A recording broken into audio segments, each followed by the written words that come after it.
All right, 3, 2, 1, boom. Welcome back to Energy Boom 101. This is probably Dispatch 32, something like that. We don't know. 30-something. Greatest show ever.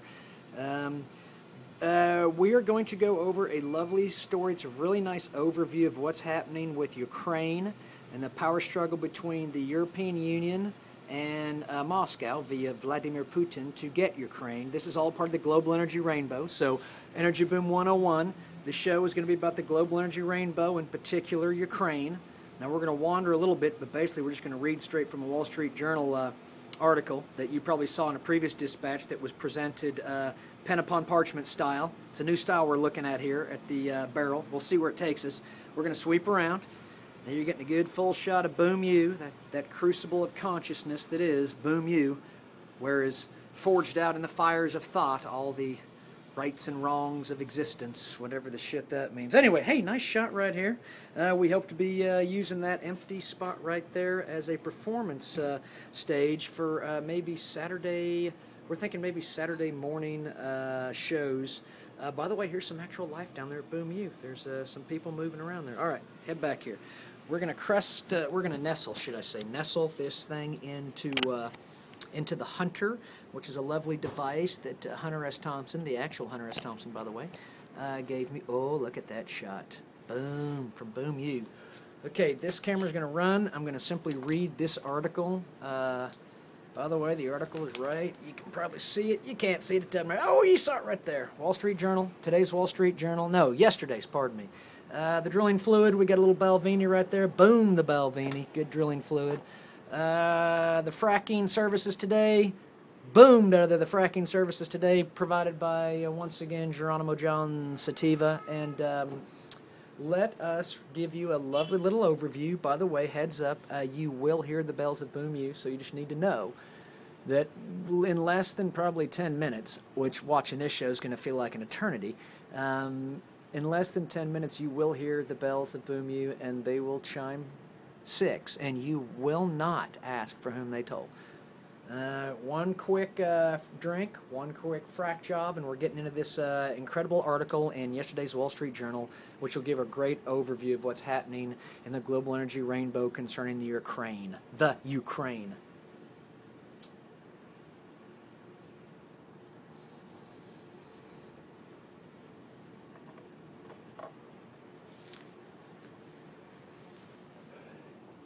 By the way, heads up, if anyone from the OU Chess Club is listening, I could use a hand on understanding what chess pieces to assign to the various powers that be, and no more clearly will that need be demonstrated than when I complete this article, because Vladimir Putin needs a queen, for sure.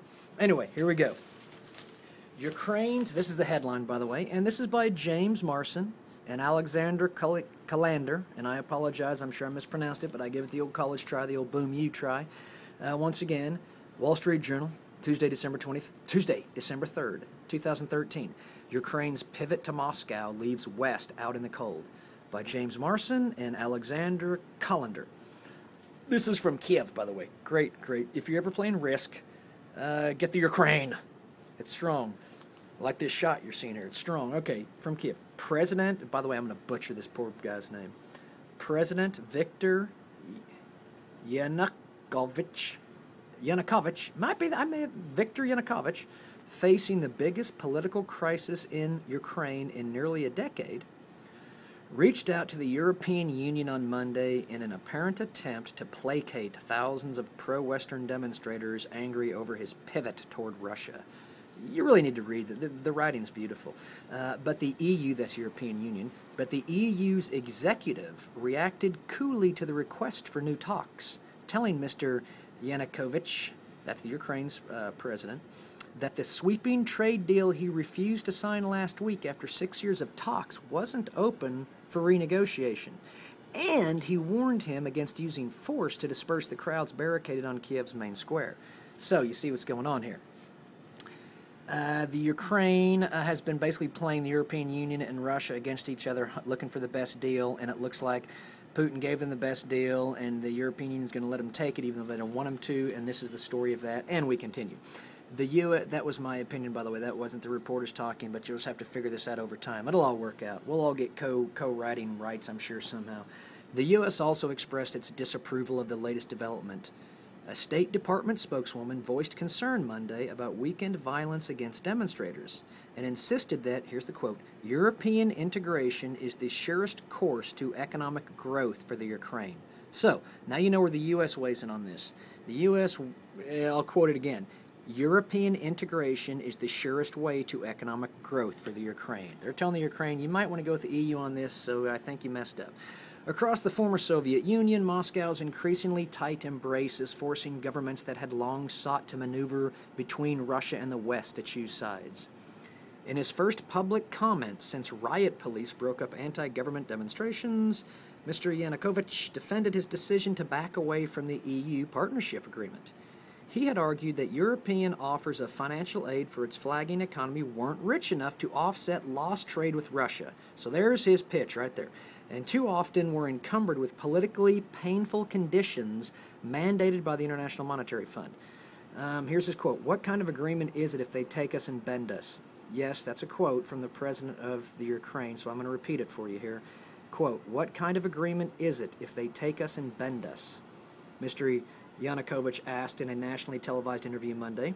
Continue, quote, I, for one, think we shouldn't give in. We should defend our own interests. So that president of the Ukraine is saying we don't want the EU offer. We want to dig in and defend our own interest. And if that's the case, then why the hell did he just go back to him a few days ago? Well, because you have to play everyone against everyone to get everything. So we're going to continue here. A diplomat familiar with Mr. Yanukovych's call to European Commission Jose Manuel Barroso, so we know who was spoken with at the EU, Jose Manuel Barroso on Monday, described the tone as sober.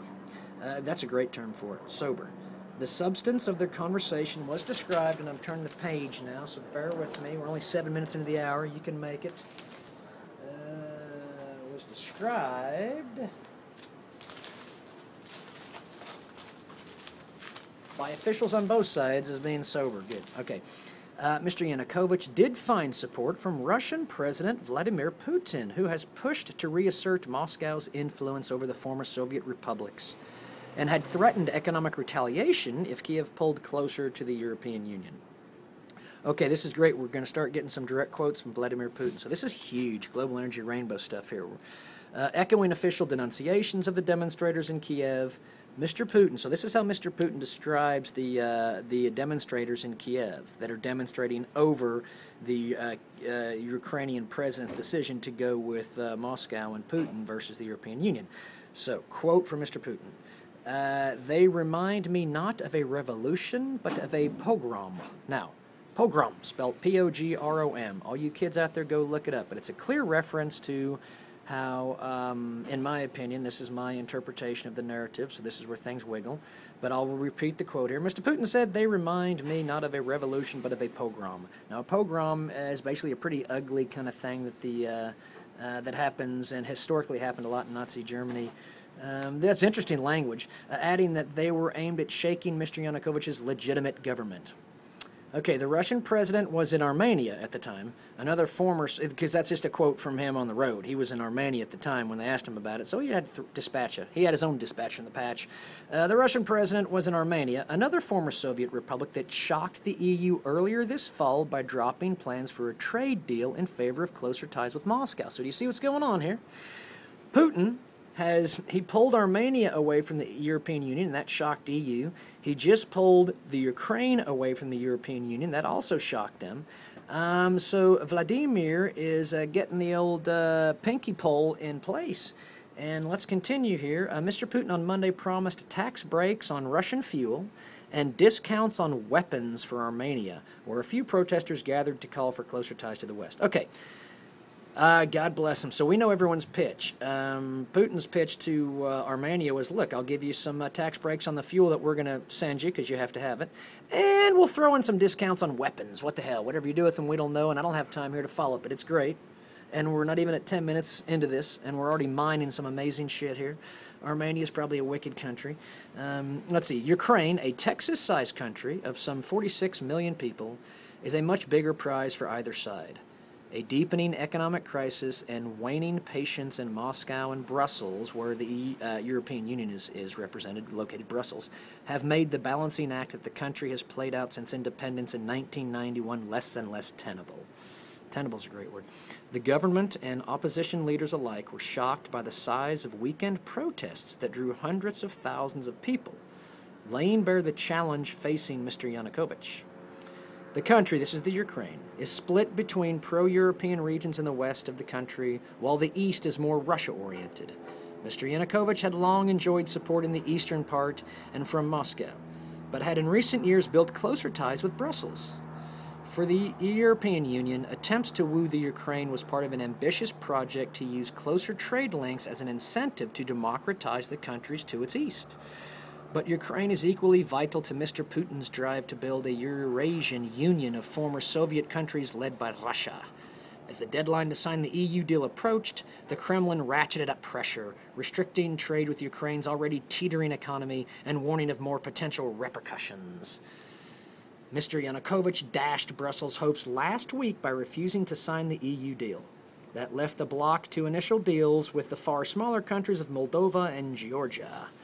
European leaders were livid, taking the unusual steps of releasing video of German Chancellor Angela Merkel candidly telling Mr. Yanukovych of her disappointment.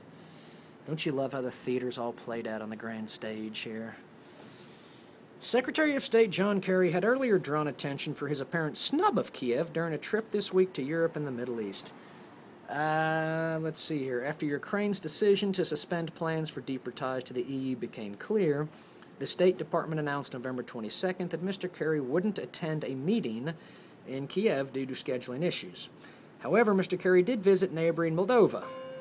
Oh, shit. Well, I don't know. Okay, we're at 12 minutes into this. We don't disrespect this. Here they come. The bells of Boom U.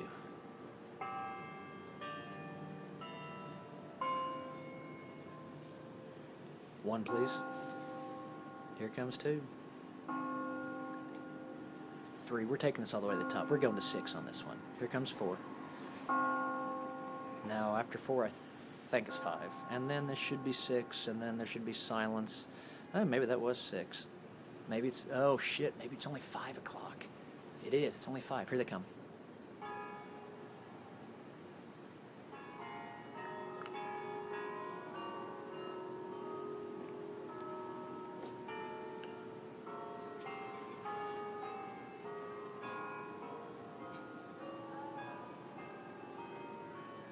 Now, behind the bells of Boom U, we will pick up the story, for time is of the essence. We're at 13 minutes. We've only got 2 more minutes to complete this, and I don't know if that's possible, other than to let you know that Ukraine is apparently right now, at the moment, in Vladimir Putin's hands, as is Armenia. He cut a hell of a deal with them.